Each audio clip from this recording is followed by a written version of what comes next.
Hi friends, Miss Christina here.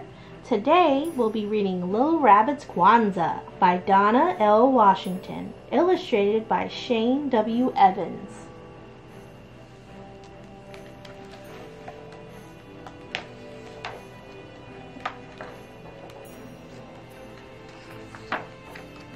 Little Rabbit was not having a very good Kwanzaa.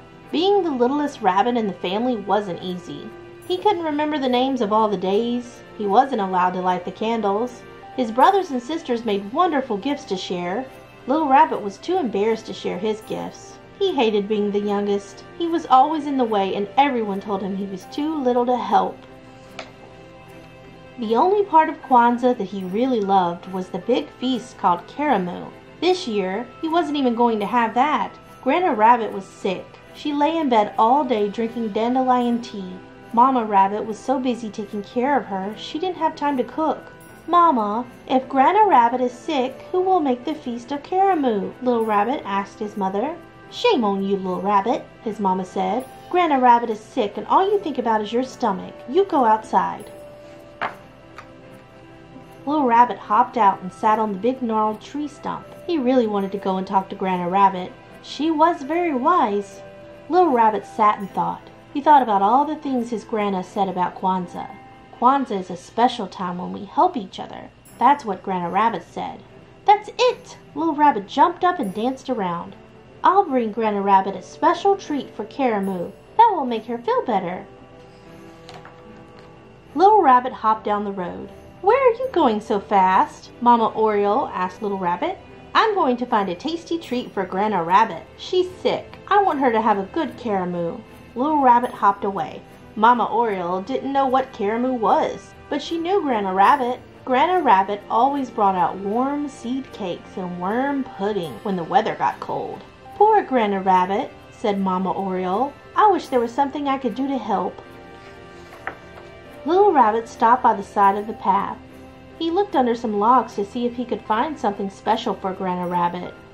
"What are you doing, Little Rabbit?" asked Groundhog, sticking his head out of a patch of grass. "I'm trying to find a zawadi for Grandma Rabbit. She's sick. I want her to feel better."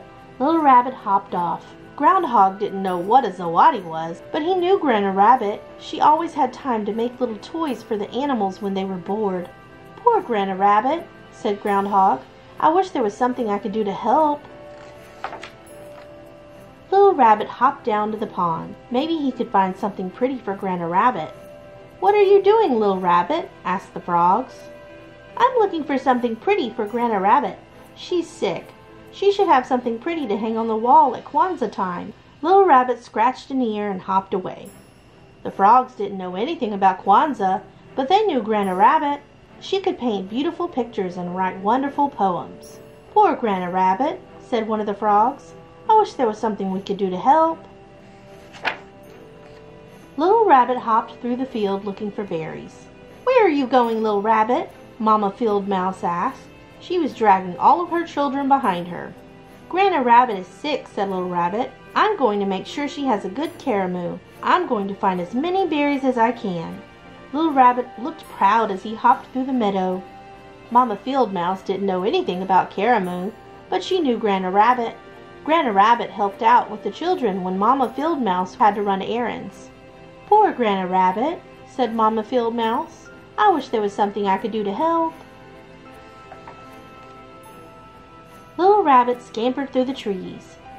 "Good morning, Little Rabbit," said Papa Squirrel. "Why are you sniffing around the trees?" "I'm looking for something to give Grandma Rabbit. She's sick. I want her to have a good Kwanzaa." Little Rabbit hopped away. Papa Squirrel didn't know anything about Kwanzaa, but he knew Grandma Rabbit. She always helped him gather nuts in the fall. She even helped him remember where he hid them. "Poor Grandma Rabbit," said Papa Squirrel. "I wish there was something I could do to help." Little Rabbit spent the whole day trying to find something for Grandma Rabbit. He searched as hard as he could, but he didn't find anything at all. He was very sad. "I guess I am too little to do anything." As the sun was setting, he hopped slowly home. When he opened the door, he had a big surprise. Everyone was there. Granna Rabbit was sitting in the big chair with a huge smile on her face. The frogs had brought pink flowers from the lily pads. Mama and Papa Spider hung them from the ceiling like lanterns. Mama Oriole was conducting a fine chorus of birds. Groundhog brought little toys and gifts for everyone. Mama Field Mouse had gotten together with Mama Possum and Mama Raccoon to make a delicious feast. The air was full of excitement. Mama Rabbit served the plates, and Little Rabbit ate until he thought he would burst. After that, Papa Rabbit told funny stories about Brer Rabbit, Anansi the Spider, Guinea Fowl, and Mosquito. The stories made everyone laugh. Then Papa Spider plucked on his web strings. Cricket got out his fiddle, and all the animals had a wonderful dance. Granna Rabbit taught everyone a new word. Harambe, she called as her friends danced. It means, let's pull together. We don't need anyone to tell us that, said Papa Squirrel. We already pulled together.